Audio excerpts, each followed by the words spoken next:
पहिलो पटक ओली र बतासको भेट भयो। उनले चिनन् या नचिनन् मलाई थाहा छैन। भेट भएको दिन के भयो भनेदेखि सबै गफसफ गरियो, यस्तो यस्तो छ भने पछाडि अनि तपाईँको घर सर सबै सोध्यो नि त। हजुर मेरो नि झापा हो नि त ससुराली भनेर उनले भने। झापा कहाँ? भद्रपुर हैन। अनि कसको छोरी हो भने नाम थाहा भयो। ए मेरो साथी उहाँ त। ल हजुर त ज्वाइँ पर्नुभयो भने। ओलीले मान्छे फकाउन जान्दैनन्। जहाँ शेरबहादुरको सेटिङमा जोसुकैलाई सोध्नुहोस्, आरजुलाई फकाएपछि काम भयो। तपाईको कांग्रेसको पदीय जिम्मेवारी लिएर काम गर्छु भन्ने कार्यकर्ताले त शेरबहादुर निकट हुन निम्ति पहिला आरजु दिदीबाट पुग्ने चलन छ। नागरिक अनलाइन टेलिभिजन हेरिरहनुभएका समस्त आदरणीय दर्शकवृन्दमा अर्जुन लिम्बुको नमस्कार। आदरणीय दर्शकवृन्द, यति बेला नेपालमा बतास समूह चर्चा र विवादको केन्द्रमा छ। खास गरिकन नारायण हिटी दरबार संग्रहालयमा सस्तो मूल्यमा जग्गा भाडामा लिएर रेस्टुरेन्ट खोल्ने कुरा छताछुल्ल भएपछि यति बेला सर्वत्र बतास समूहको चर्चा भइरहेको छ।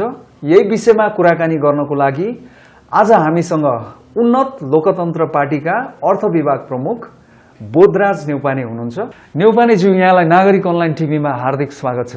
हजुर नमस्कार। वास्तवमा यो नारायण हिटी दरबार संग्रहालयमा बतास समूहले बनाउँदै गरेको रेस्टुरेन्ट जो भत्काइएको अवस्था पनि छ, यो विषयलाई तपाईले कसरी हेर्नु भएको छ? कसको गल्ती देखिराख्नु भएको छ तपाईले? गल्ती त सबैभन्दा पहिला त मैले यो व्यवस्थाकै देखेको छु। यो व्यवस्था नै त्यस्तो हो जसले या बतास जस्ता धेरै बतासहरू हैन, धेरै बतासहरूलाई जन्माएको छ र बतासभित्र ऐन नियम कानुनहरूलाई आफू अनुकूल स्वार्थ पूर्ति गर्ने गरी आफ्नो खर्च धान्ने गरी ती व्यवस्थापनमा कसरी गर्न पाइन्छ भनेर पेशागत रूपमा व्यवसाय गर्नेहरूले राज्य शासन चलाएको हुनाले यी दिनहरू आएका हुन्। तपाईको बतास समूहलाई मात्रै भनेर भन्छौँ हामी, यस्ता त सरकारी जग्गाहरू प्लटिङ नै गरेर बेचेका, सरकारी जग्गालाई पूर्जा बनाएर बिक्री गरिएका हैन, सरकारी जग्गाको भाडामा दिँदाखेरि कमिसन खाएर आफ्नो नियत स्वार्थ पूर्ति गरेर सरकारी जग्गाहरू आफ्ना नजिकका मान्छेहरूलाई, नजिकको पनि फेरि त्यो भान्जा होइन, मन्त्री मात्रै बनाउँदाखेरि यिनीहरूले भान्जा राजदूत बनाउँदाखेरि मात्रै भतिजो यस्ता खोजिया छन्। तर यस्ता ठाउँहरूबाट आफ्नो खर्च धान्ने भएको हुनाले खर्च कमिसन लिने, कमिसन लिएको नदेखिने गरी चाहिँ यी जग्गाहरू यिनीहरू हरेक क्षेत्रहरू उनीहरूले खोजेर ल्याउँछन्, लिएर आए पछाडि निर्णय गराउँछन्। त्यो निर्णय गराउने काम यिनको जब सिग्नेचर चल्ने हुन्छ त्यति बेला आफ्नो खर्च उठाउँछ। जस्तो नारायण हिटी दरबार संग्रहालय भएको छ अहिले, कुनै बेला त्यहाँ चाहिँ नेपालको चाहिँ शाहवंशी राजाहरूले चाहिँ त्यहाँ चाहिँ राज्य गर्थे हैन, त्यहाँबाट राज्य गर्थे, दरबार थियो त्यो। अब त्यो संग्रहालय भइसक्यो र त्यसमा एउटा रेस्टुरेन्ट खोल्ने जुन उहाँहरूले चाहिँ अभिप्रायले जुन कदम चाल्नु भयो, त्यसलाई तपाईले कसरी हेर्नुहुन्छ? एउटा यस्तो के हुन्थ्यो भनेदेखि अहिले बजारमा जुन हल्ला छ नि, यो हल्ला बजारमा अहिले हुनु हुँदैन थियो। यतिखेरको हल्ला यो तपाईको अफ सिजनको बतास आयो। सिजनको बतास के थियो? त्यहाँ संग्रहालयमा पुग्ने मान्छेहरूबाट त्यहाँ कफी सप, चिया पानी पाउने कुनै एउटा ठाउँ भइदियो भने संग्रहालय निरीक्षण गर्न आउँदा हामीले केही पैसा तिरेका छौँ। भित्र छिर्नेले त टिकट काट्छ, टिकट काटेर भित्र गइसके पछाडि हामीलाई तिर्खा लाग्ला अथवा जाडोमा आइपुग्दाखेरिको चिया पान केही खानु पर्ने हुन्छ। त्यो पनि भइदिएको भएदेखि अझ राम्रो हुन्थ्यो कि भन्ने जनताहरूबाट आवाज गराएर अनि यहाँ कसलाई कसरी दिने भन्ने सोच बनाएर अनि त्यो पनि यस्तो खोलिँदैछ भनेर पत्र पत्रिकाहरूमा फिडब्याक लिने गरी प्रकाशित गरेर कसैको जमिन धन्तो राखेर खाएको र ऋण नतिरेकोलाई त 35 दिने सूचना निकाल्नुपर्छ। त्यस्तो सूचनाहरू निकालेर राज्यले त्यो गरिसके पछाडि विवाद त्यतिखेर हुन्थ्यो, बतास त्यतिखेर चल्थ्यो र आवश्यक व्यक्तिहरूले फ्री कम्पिटिसन भनेको त्यतिखेर जनतालाई जानकारी भइसकेपछि मात्रै अनि अन्य व्यक्तिहरूले पनि त्यहाँ फ्री कम्पिटिसन गर्थे र राज्यले तोकेको निम्नतमबाट बढी बढाउमा कति हाल्ने भनेपछि त्यसको अध्ययन गरेर मान्छेले त्यो राख्थ्यो तर यहाँ त्यो गरिएको पाइएन त्यही भएर मैले यो व्यवस्थाको खराबी भने किनभने उनीहरूले नोटिस निकालिहाले कहाँनेरि बनाउने कति बनाउने कसरी बनाउने के राख्न पाउने केवल चिया र पानी मात्रै बेच्न पाउने हो भनेदेखि त त्यो करोड 2.5 लाख रुपियाँ पैसा भाडा तिरेर के चाहिँ रिटर्न हुन्छ व्यवसायले त्यसलाई छोड्यो हैन र व्यवसाय त दरबार मार्गको त 5 लाखदेखि 10 लाखसम्मको प्रति आना जग्गामा भाडा तिर्न तयार छ मान्छे 15 लाखसम्म त्यो ठाउँमा तर उनले प्रति रोपनी 50,000 का दरले 10 रोपनी जग्गा हडपे भनेको त्यहाँको गार्डन सहितको राखेर रेस्टुरेन्ट बनाउने भए त्यो गर्दाखेरि यिनीहरू भित्रको सेटिङ भयो यिनीहरूको सेटिङ के भयो भनेदेखि तत्कालीन मन्त्रीले कति पाउने त्यो प्रस्ताव लिएर आए बापत नारायणी दरबार संग्रहालयको अध्यक्षले कति पाउने यी कुराहरूको पहिल्यै निर्गोल गरियो जुन अनभिज्ञ जनतालाई अनभिज्ञ छन् त्यस पछाडि यिनीहरूले के गरे अब त्यो दिए बापत त मलाई घाटा लाग्छ त्यसरी त सम्भव छैन त्यो दिन पर्ने भयो के गर्ने भने पछाडि तपाईलाई हामी मिनिमम यतिमा भन्छौँ त्यही अनुसार कम्पिटिसन गर्नुहोस् अब त्यसपछि उहाँहरूको सबै सेटिङ सुरु भयो अर्को पक्षले हालेकोमा उनले छ्याकन पाइहाल्यो किनभने फर्ममा छ्याकन बाँड्ने चलन छ सार्वजनिक खरिदमा जम्मैमा छ हैन जतिवटाले फर्म हाल्छन् फर्म पर्ने मान्छेले अरूलाई पैसा दिने त्यस पछाडि गएर कसैले प्रक्रिया नपुर्याइकन हाल्ने कसैले विथड्र गर्ने कसैले बैंक भाउचर नदिने आखिर पैसा लिनु त हो नि भन्ने भइसके पछाडि यो तरिकाले चाहिँ यिनीहरूले त्यो अपनाउँछन् त्यो अपनाइसके पछाडि कानुन त प्रक्रिया अन्तर्गत तर व्यवहारमा कमिसन अन्तर्गतको काम भयो त्यो गरिएको त्यही हो हैन प्रष्ट रूपमा देखिने छर्लङ्ग देखिने चाहिँ त्यो हो जस्तो बतासको नि अहिले यो जुन चाहिँ छरपष्ट भएको अवस्था छ हैन त्यो चाहिँ संग्रहालयभित्र रेस्टुरेन्ट चाहिँ बनाउने भन्ने कुरा आएको थियो अब यो सरकार देउवा सरकारको त यसमा दोष नहोला किनभनेदेखि त यो त पूर्ववर्ती पहिला नै चाहिँ भइसकेको कुरा न हो यसको मुख्य दोषी को हो त भन्न खोजेको के मैले सुन्नुहोस् है यो देशमा सरकार अनवरत रूपमा गइरहेको हुन्छ कर्मचारी त स्थायी सरकारको रूपमा लिन्छौँ हामी कर्मचारीको त तत्काल भएको हुँदैन त्यसमाथि पनि ती फाइलहरू कर्मचारी सरुवा भए पनि फाइल अपडेट भन्दै गएका हुन्छन् त यसमा केपी शर्मा ओलीको नेतृत्व रहेको सरकार त्यसका पर्यटन नागरिक उड्डयन मन्त्री सांस्कृतिक मन्त्री योगेश भट्टराई उनका पालामा उनको मौखिक आदेशबाट भनेर भनिएको छ हैन उहाँले त अस्वीकार गरिसक्नु भने भट्टराईजीले त योगेश भट्टराईले उहाँको टेलिभिजनमा त्यहाँ क्याफे राख्ने गर्ने भन्ने कुराको त सम्झौता छ उहाँको त्यो भएन भने एक्लै चाहिँ गर्यो भनेदेखि उनले त्यो संग्रहालयका अध्यक्षले मन्त्रालयको स्वीकृति बेगरै रेस्टुरेन्ट बनाउने अधिक के उद्योग भन्दा अख्तियारमा त उसलाई हाल्नु पर्थ्यो नि त प्रक्रियागत रूपमा नहाले पछाडि नारायणी संग्रहालयका अध्यक्षलाई अख्तियारमा त उसलाई लिएर जानु पर्थ्यो नि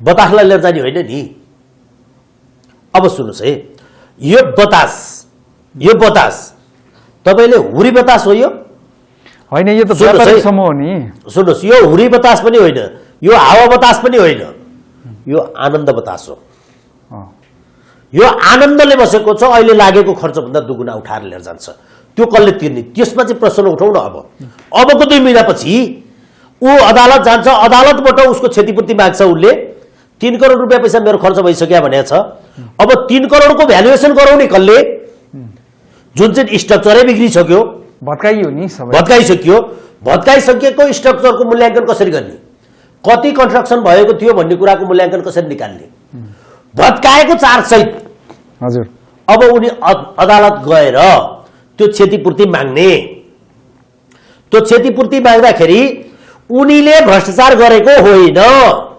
भ्रष्टाचार गरेको भए त बरु 10 लाख रुपियाँ धरौटीमा छुटिन्थ्यो अब अदालतले इन्भेस्ट भएको 3 करोड इन्ट्रेस्ट मेन्टली समय अनि त्यसपछि उनको क्षतिपूर्ति, यो सबैको मूल्याङ्कन गरेर उनलाई क्षतिपूर्ति दिनु भन्ने आदेश भएका दिन बाँकी पैसा तिर्ने कसले?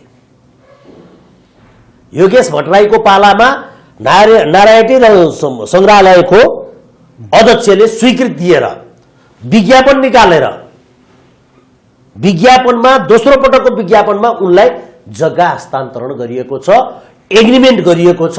भाडाको किस्ता अस्ति हल्ला चलिसकेपछि अघिल्लो दिनबाट त्यहाँ काम रोक्नु भन्ने आदेश, भोलिपल्ट भाडा दिनुहोस् भन्ने आदेश, दुईटै एकसाथ हुन्छ? कानुन त बलियो हुने गरी। त्यही भएर मैले भने ऊ हुरी बतास होइन, हावा बतास होइन, ऊ आनन्द बतास हो। ऊ आनन्दले त्यो भाडा तिरेको छ। जसलाई निर्माण रोक्नु भन्ने आदेश आइसकेको छ, रोक्नु भन्ने आदेश आइसकेपछि अब भौचर त देखिन्छ नि। त्यतिखेर आदेश आएको मुखबाट छ, टेलिफोनबाट छ, त्यसको रेकर्ड बसेन, हेर्नुहोस्। तर भाडा तिरेको रेकर्ड छ। अब भाडा पनि उठाउने, टेन्डर पनि दिने सबै गरेपछि अदालतले यसको फैसला के गर्ला?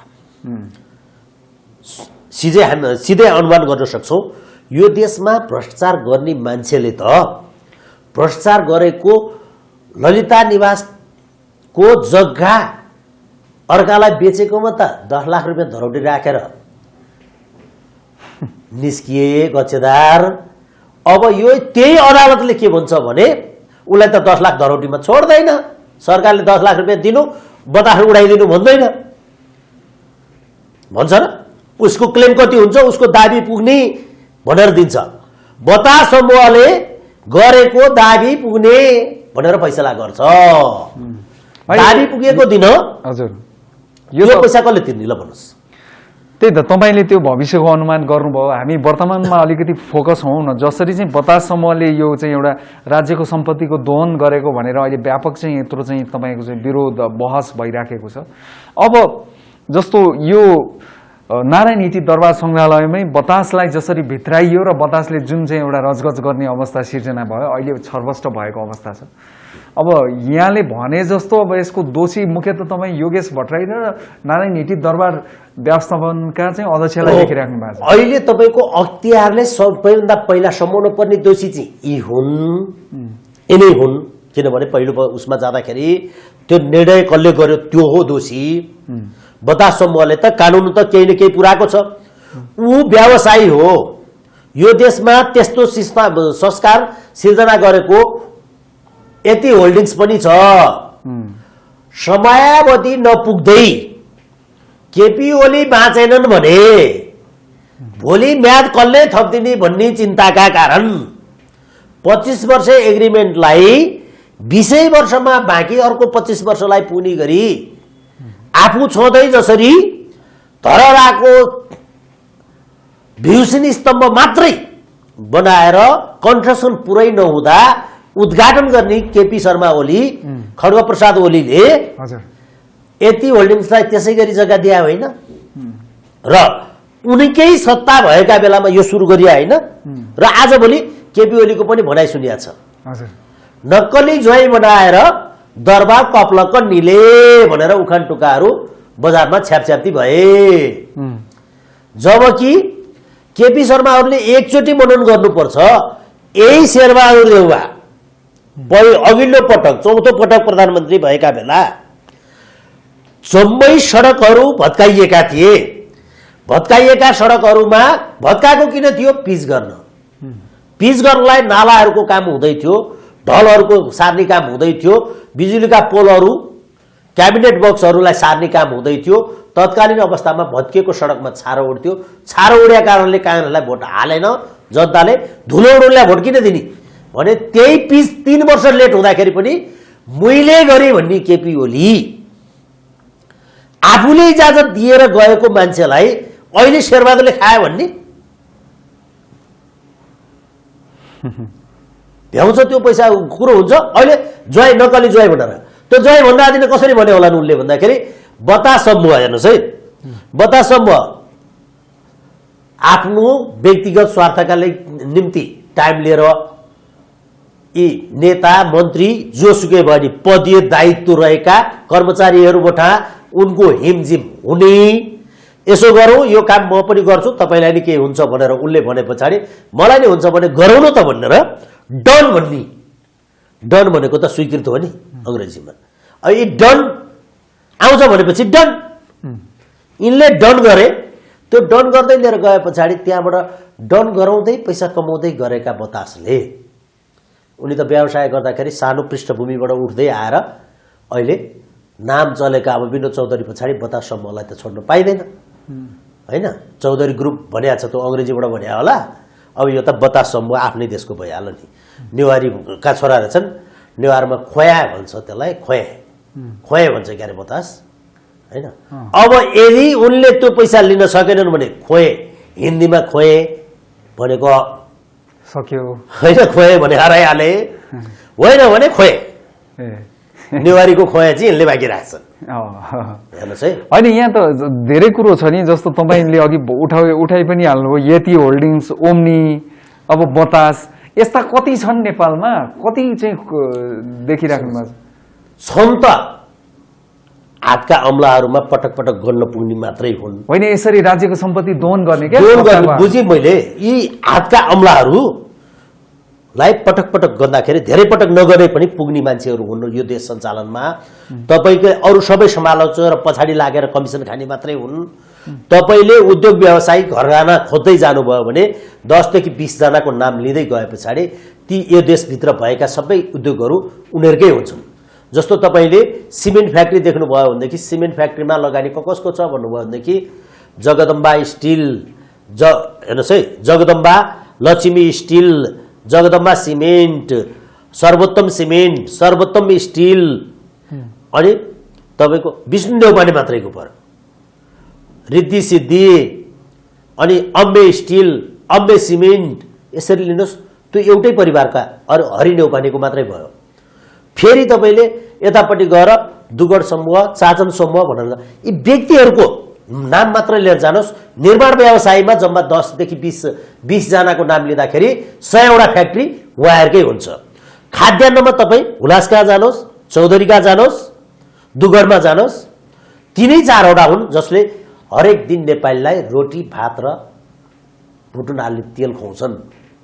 अब कतिवटा घराना भन्ने यिनै व्यक्तिहरू। अब बतास समूह यतापट्टि निस्के, यी साममा लगभग 20-50 जनाको समूहभित्र अनेक थरी पार्टनरका नाममा र कम्पनीका नामबाट यिनीहरू आफैले राज गरेका छन्, यिनैले चन्दा हाल्छन्, यिनकै मेरोमत्वमा त्यो सरकार चलाउनेहरूले उनीहरूकै कल्याणका निम्ति निर्णय गर्छन्। त्यसकारण हरेक निर्णय सरकारले गर्दाखेरि जनहितकारी भनेर निर्णय गर्यो भनेदेखि तपाईँ ढुक्क हुनुहोस्, यहाँ घात छ। जस्तो नि यही बतासको प्रकरण, नारायण हिटी सङ्ग्रहालयकै प्रकरण पछाडि अब धेरै मान्छेहरू बोलि नै राखेका छन्। अब राप्रपाका पूर्व अध्यक्ष भनौँ, पूर्व उप प्रधानमन्त्री कमल थापाले चाहिँ बतासजीको, आनन्दराज बतासको चाहिँ जुन समर्थन गरेर बोल्नु भएको छ नि, मैले उहाँलाई चाहिँ चिनेको छु, निकै सङ्घर्ष गरेर चाहिँ उहाँ इस्टाब्लिस हुनुभएको भनेर कमल थापाजी बोल्नु भएको छ। यसलाई पनि मान्छेहरूले अनेक कोणबाट हेरेका छन् होइन। तपाईँले चाहिँ कसरी हेर्नु भएको छ कमल थापाजीको यो अभिव्यक्तिलाई? म ढुक्क छु। बतास समूहका बतासलाई, आनन्दराज बतासलाई नाम सुनेको र चिनेको पनि भर्खरै हो, टेलिभिजनबाट चिनेको, नाम सुनेको पनि भर्खरै जस्तो होला मैले, होइन। पहिला एक दुईचोटि सुन्नुहोस् न। अब कमल थापा भन्ने व्यक्ति यो देशमा 14 पटक मन्त्री भएको, 16वटा कम्पनी सञ्चालन गर्दै आएका आनन्द बतास, मन्त्रालय अन्तर्गतबाट उनीले यस्ता सेटिङमा काम गराउँदै गर्नु पर्दा, मन्त्रालयबाट स्वीकृत गरेर काम लिनु पर्दै गर्दा कुनै न कुनै पटक, पहिलो पटक, दोस्रो पटक, पहिलोचोटि एकचोटि भेट भयो नै। किनभने बतास आफै त्यहाँ उडेर गयो। बतास त जहाँ पनि पुग्छ होइन, त्यो त सांकेतिक, त्यो खाँचो होइन, खाँचो छ नि। फेरि 14वटा कम्पनी छन्, त्यहाँ पुग्दै गर्दाखेरि कमल थापाको कल्याण र आनन्द बतासको संयुक्त इन्ट्रेस्टलाई पुरा भयो होला पहिले नै। त्यसपछि 14 पटक मन्त्री भए पछाडि उनी दोस्रो पटक मन्त्री हुने बित्तिकै ल है सर म फलानु मन्त्रालयमा आएँ, केही छ भने यही बेला ठोक्नुपर्छ भन्ने गरेका थियो होला। अनि नचिनेर कसलाई चिन्ने? स्रोतलाई थाहा हुँदैन। तपाईँ व्यवसाय गर्नुहुन्छ, आज तपाईँले नागरिक अनलाइन चलाउनु भएको छ, नागरिक अनलाइन टेलिभिजन बेच्नुहोस्, कसैलाई दिनुहोस्। अब त्यस पछाडि गएर अर्जुन लिम्बू इन्टरटेनमेन्ट च्यानल चलाउनुहोस्, न्युज च्यानल चलाउनुहोस्, फेरि पनि त तपाईँले मलाई फोन गर्नुहुन्छ त, चिन्जान हुँदैन? एकदमै कमल थापाको र उसको चिन्जान त्यही हो। किनभने उनीहरूको नीत स्वार्थ सत्तामा बस्ने व्यक्तिहरूसँग व्यवसायीहरूको दुवैको इन्ट्रेस्ट मिल्छ। ऊ गरेर कमाउने, गरेर खाने ठाउँ ऊ तैँले कमाउँदै गर्दा मलाई भाग चाहियो भन्ने व्यक्तिहरूको समन्वय जहिले नै हुन्छ। बतासलाई नचिन्ने यिनी जनताहरू मात्रै हुन्, हल्लाले चिने अहिले, नत्र बतास समूह, चौधरी समूह यी नचिनिकन होइन। बतासले त तपाईँको तल्कै मचायो नि। जस्तो हाम्रै अहिलेका चाहिँ बालवाला प्रधानमन्त्री शेरबहादुर देवाजीका चाहिँ धर्मपत्नी आर्जु राणाजीलाई पनि त्यहाँ जोडियो। उहाँले स्पष्टीकरण पनि दिइसक्नुभयो, मेरो चाहिँ कतै पनि त्यहाँ चाहिँ संलग्नता छैन भनेर, होइन? अब चाहिँ यसैमा म जोडेँ, पूर्व प्रधानमन्त्री अघि केपी शर्मा ओलीजीको कुरा गर्नुभयो, त्यो एउटा प्रसङ्ग पनि आएको छ, केपी ओलीले मलाई ज्वाइँ भन्नुहुन्छ भनेर।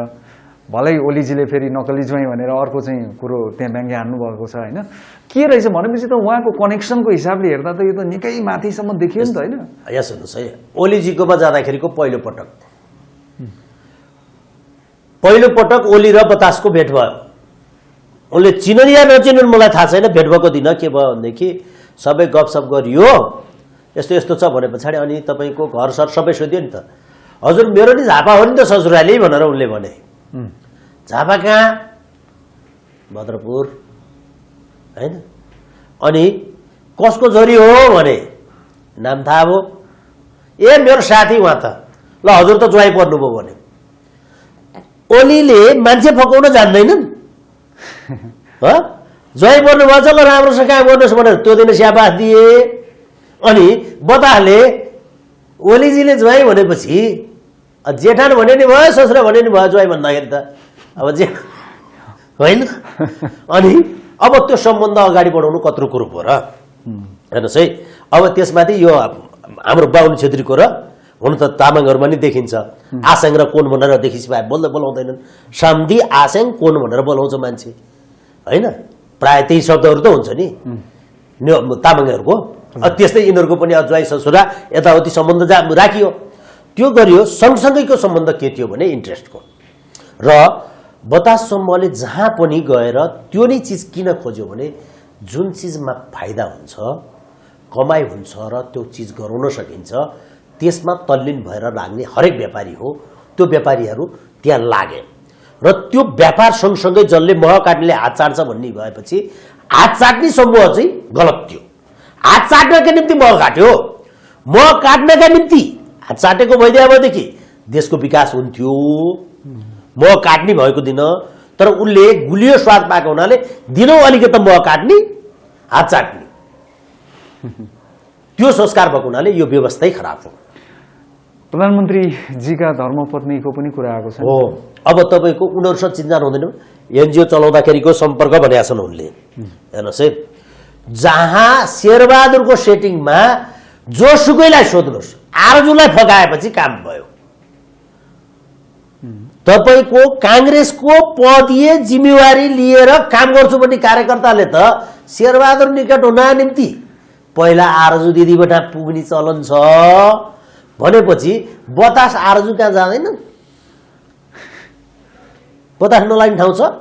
आरजुलाई कन्भिन्स गर्ने बित्तिकै शेरबहादुरजीले भन्या के हो, यसो यसो गर्नुहोस् भन्या कुरो आफू बुझिँदैन थियो, तर उहाँलाई कन्भिन्स गर्नलाई उहाँको बोली शुद्ध भएको हुनाले उनीसँग सम्पर्क भएकै हो, गरेकै हो, चलेकै छ, अझ पनि चल्छ।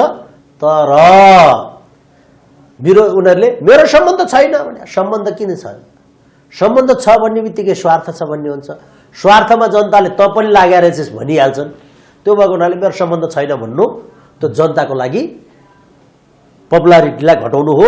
र बजाज समूहले यो जुन छ नि, यी सबैमा यदि बजाज समूहलाई हटाइयो भने हेर्नुहोस् है, खराब हो। खराब हुँदै गर्दाखेरि पनि व्यावसायिक रूपमा खराब देखिएर आएको छ। अदालतले न्याय दिनै पर्छ। अर्काको सम्पत्तिलाई कारोबार त्यतिकै राज्यले हडप्न पाउँदैन। यदि त्यसभित्र गरेका गल्ती कमजोरीहरूलाई चाहिँ उजागर गरेर उसलाई लिएर गएर भत्काइएको भएदेखि चाहिँ उसलाई पहिला पक्रेर अनि भत्काएको भएदेखि चाहिँ न्याय सङ्गत हुन्थ्यो। भोलि त्यहाँ केही नहोस् भनेर। तर तपाईको बलात्कार केस लागेको महरालाई राजीनामा नदिन्जेलसम्म पक्राउ नगर्ने, नेताहरूलाई भ्रष्टाचारको आरोप लाग्यो, न्यायाधीशहरूलाई भ्रष्टाचारको आरोप लाग्यो, राजीनामा दिएर पन्चिने हैन, पन्चिने। अनि बतासम्म जस्तो एउटा व्यवसायीलाई चाहिँ सिधै गएर पहिले टोक्न जाने, टोक्ने वातावरण आफूले बनाएर फेरि तपाईले दुईतर्फीबाट हेरिराख्नु भएको छ। होइन, दुवैबाट हेर्नु पर्यो नि। देशको कानुन जुन छ त्यो कानुनसङ्गत अहिले सरकारले त्यो गर्नु पर्दैन थियो। प्रेमाले हो डङ्की डङ्क पिट्यो भने तपाईँको कुनैले बदमास हो भनेर भनियो, बदमास हो भन्ने बित्तिकै यसले फटाइ गर्दैछ भने पछाडि त्यहाँ समातेर कुट्यो। 1 घण्टापछि ओहो यो त त्यस्तै अनुहार पर्या मान्छे मात्रै रहेछ भन्यो भने त्यो कुटाइ कसरी फिर्ता लिने सर? प्रेमाले चाहिँ अहिले यो प्रकरणमा तपाईले कसरी हेर्नु भएको छ उहाँको भूमिकालाई? उनी त रमाइलो मान्छे हुन्। कुन चाहिँको आदेशबाट उनको तारिफ भइरहेको छ नि। तारिफ प्रेमालेको हो। म तारिफ र सल्युट त्यो व्यक्तिलाई गर्छु जसले प्रेमालेलाई यी कुरा गरौँ भनेर सल्लाह दिइरहेछ। होइन, उहाँ आफै पनि मन्त्री हो, गर्न सक्नुहुन्छ नि, क्याबिनेट मिनिस्टर हो। मलाई विश्वास लाग्दैन, मलाई विश्वास लाग्दैन। किनभने अस्ति मात्रै देखेको छु झुकिहाले कार्बन डाइअक्साइड, सम्झे कि सम्झेनन्, जय भारत माता की भनिहाले हात उठाएर होइन। त्यो गर्दै गर्दा अस्ति यो केस गरिहाल्दाखेरि यो भत्काउने केस जुन छ नि, भत्किने केस नगएर काम रोक्ने बित्तिकै सिद्धियो नि त। त्यो अपराध होइन नि, त्यहाँ प्रमाणहरू लुकाइन्छ भन्ने कुरो होइन नि, त्यो भ्रष्टाचारको आरोप होइन नि। त्यो भ्रष्टाचारको आरोप लागेको व्यक्तिलाई कार्यालयमा राखौँ भने उनले प्रमाणहरू नष्ट गरिदेला भनेर उनलाई तत्काल निलम्बन गरेर प्रमाणहरूको खोजी संरक्षण गरिनुपर्छ भन्ने कानुनी मान्यता छ। त्यसको घरको मूल्याङ्कन गर्न पाइन्थ्यो नि त, कति खर्च गरेछ भनेर। त्यो भ्यालुएसन गरेर उसलाई दिन सकिन्थ्यो, अथवा त्यो भ्यालुएसन तिरेर राज्यले नि त्यो संरचनालाई जस्ताको तस्तै उपयुक्त छ भनेदेखि राख्न सकिन्थ्यो। किनभने त्यसमा त लगानी भइसकेको छ, अब भत्काइसके पछाडि त खर्च भयो भनेपछि त्यो सोचै नबनाएर मूल सडक हो सर, नयाँ सडक हो त्यो बाटोको मोड नपुगेको ठाउँ हो, ड्याङ्गै गएर हानेर भत्काइहाल्ने, त्यो गलत थियो। हुन्छ सर, अमूल्य समय दिनुभयो। यहाँको अत्यन्त सान्दर्भिक विचार विश्लेषणका लागि म उन्नत लोकतन्त्र पार्टीका अर्थ विभाग प्रमुख हुनुहुन्छ बोधराज नेउपानेज्यू, पुनः एकपटक यहाँलाई धेरै धेरै धन्यवाद। हस् त, मेरा विचार राख्न दिनुभयो, तपाईँलाई नै धेरै धेरै धन्यवाद।